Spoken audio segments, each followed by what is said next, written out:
And right now, we are getting our first look at images out of Cuba after Hurricane Melissa slammed ashore. Good afternoon. I'm Nancy Alvarez. And I'm Alan Campbell. Melissa is blamed for 25 deaths in Haiti after a river burst its banks and flooded nearby homes. The storm is weakening, but it's not done yet. First Warning meteorologist Marquise Mita has the latest on Melissa's track.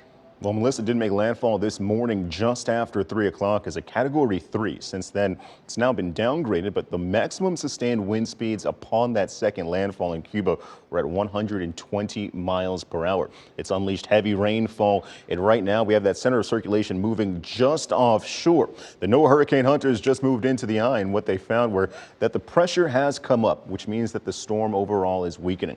Latest pressure at 974 millibars, and the storm is starting to pick up speed over the course of the weekend and the start of the work week. It was moving anywhere between 2 and 5 miles per hour. Now we have that northeast movement at 14-mile-per-hour conditions, which means the rain isn't going to sit in one place as long as it has before. But still, this is a very massive Category 2 with maximum sustained winds of 100 miles per hour. That means across southeastern Cuba and also the southeastern Bahamian Islands, you do have a hurricane warning in place, as this will remain a Category 2 likely as it crosses over the Bahamas and then into the Atlantic. We do have tropical storm warnings in place, though, for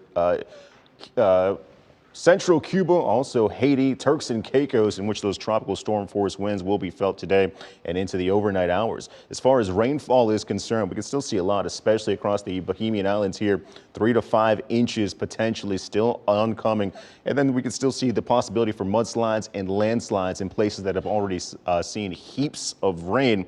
But this can even impact us here in southeastern Florida. We'll talk about the wave heights that we can expect as we continue across the work week coming up next time I see you.